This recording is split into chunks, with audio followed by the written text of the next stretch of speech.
Hi friends, இன்றைக்கி போக்கி கிச்சனில் இருந்து ஆப்பத்துக்கு தேவையானதை நம்ம பார்க்க போகிறோம். மெதுவாக இருக்கும் ஆப்பம் எப்படி செய்யறதுன்னு நம்ம முதல்ல என்னென்ன போடுறதுன்னு இப்போ பார்க்கலாம்.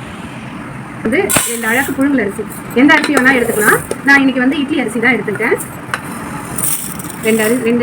2 அழகு அரிசி. இது பச்சரிசி, நான் இன்றைக்கி ரேஷன் அரிசி பச்சரிசி தான் எடுத்துருக்கேன். இது 2 அழகு பச்சரிசி.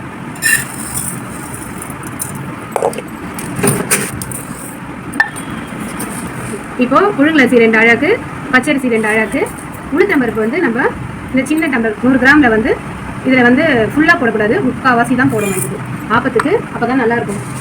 உங்களுக்கு நல்லா ஒரு புசு புசுன்னு வரணும், நல்லா இருக்கணும்னா பருப்பு வந்து நம்ம கம்மியாக தான் போடணும். 4 அழகுக்கு இந்த சின்ன டம்ளர் 3/4 டம்ளர் தான் உளுந்து போடணும். இது ஒரு கரண்டி வெந்தயம் போடணும். அவ்வளோதான் ஃப்ரெண்ட்ஸ். இப்போ வந்து நம்ம தண்ணியை ஊற வச்சிடலாம். இப்போ நம்ம இதை முழுகிற அளவுக்கு தண்ணி ஊற்றிடலாம். இது வந்து நம்ம ஒரு 4 மணி நேரம் 5 மணி நேரம் இது இப்போது 5 மணி நேரம் ஊற வச்சு நைட்டு நம்ம 8 மணி நேரம் அரைச்சி வச்சுருக்கோம். இப்போ நம்ம மாவு எப்படி இருக்குதுன்னு பார்க்கலாம் வாங்க. மாவு நல்லா ஆப்பத்துக்கு ஏற்ற மாதிரி ரெடி ஆயிடுச்சு. ஆப்பத்துக்கு ஏற்ற மாதிரி இப்போ நம்ம கரைச்சிக்கலாம். இப்போ நம்ம இதுக்கேற்ற உப்பு போட்டுடணும். இது கொஞ்சோண்டு ஆப்பத்துக்கு சோட்டா மாவு கொஞ்சோண்டு போடணும். தண்ணி கொஞ்சமாக விட்டு நம்ம இதை கரைச்சிடணும். இது எதுக்கு ஆப்பத்துக்கு சோட்டா மாவு கம்பல்சரி போட்டால் தான் நமக்கு ஆப்பம் நல்லா கரெக்டாக வரும். நம்ம அதுக்கு தான் போடுறோம். இப்போ மாவு வந்து நம்ம கொஞ்சம் தண்ணி விட்டு நல்லா ஆப்பத்துக்கு ஏற்ற மாதிரி நம்ம இப்போ கரைச்சிக்கிறோம். இப்போ நல்லா நமக்கு ஆப்பத்துக்கு ஏற்ற மாதிரி கரெக்டான பதமாக கரைச்சியாச்சு. ரொம்ப தண்ணியாக இருக்கக்கூடாது, ரொம்ப கட்டியாகவும் இருக்கக்கூடாது. இது போல் திட்டமாக இருக்கணும். ரெடி ஆயிடுச்சு. இப்போ தேங்காய் வந்து நம்ம போட்டு அரைச்சி பால் எடுத்துக்க போகிறோம். நம்ம சுடுதண்ணி ரெடி பண்ணி வச்சுருக்கோம். சுடுதண்ணி ஊற்றி அரைச்சாதான் நல்லாவும் இருக்கும், நெஞ்சியும் குத்தாது. அதனால தான் நம்ம சுடுதண்ணி ஊற்றி அரைக்க போகிறோம். அரைச்சிட்டோம். இது வந்து முதல் பால் எடுத்துக்கலாம்.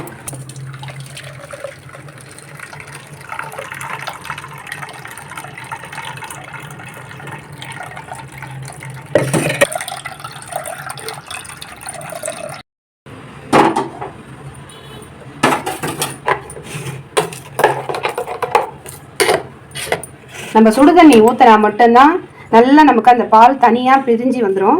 இப்போ இது முதல் பால், இது 2வது பால்.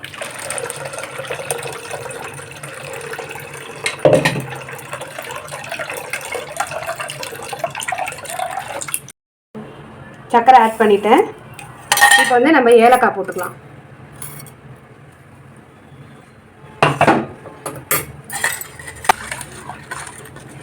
ஆப்பத்துக்கு தேவையான நமக்கு தேங்காய் பால் ரெடி ஆயிடுச்சு. காட்டன் துணியில் நம்ம ஃபஸ்ட்டு இப்படி தேய்ச்சி விட்டுக்கணும். எண்ணெய் தடவி நம்ம தேய்ச்சி விட்டுட்டோம்னா தான் ஆப்பம் ஊற்றும் போது நமக்கு நல்லா வரும். ஆப்பத்துக்கு இப்போ ஒரு 1.5 கரண்டி ஊற்ற போகிறோம். ஊற்றி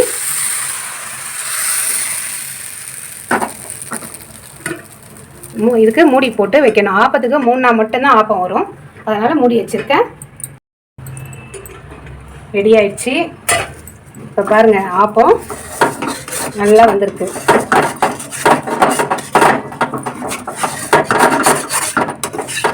ஆப்பம் ரெடி ஆயிடுச்சு. இதுக்கு நம்ம தேங்காய் பால் ஊற்றி உங்கள் ஃபேமிலிக்கும் கொடுங்க, நீங்களும் சாப்பிடுங்க. இது மாதிரி சாப்பிட்டீங்கன்னா வயிறு புண்ணும் நமக்கு ஆற்றும். காலையில் தேங்காய் பால் சாப்பிட்டா நமக்கு வயிறு புண்ணு நல்லா சீக்கிரமாக ரணமும் ஆறும். இதெல்லாம் நீங்கள் யூஸ் பண்ணிக்கோங்க. இது ரொம்ப ஈஸியானது தான். கரெக்டாக போட்டிங்கன்னா கரெக்டாக நமக்கு ஆப்பப்பதம் வரும். Thank you friends. என் வீடியோவுக்கு லைக் பண்ணுங்கள், சப்ஸ்கிரைப் பண்ணுங்கள். தேங்க்யூ. வேறு வீடியோவில் பார்க்கலாம்.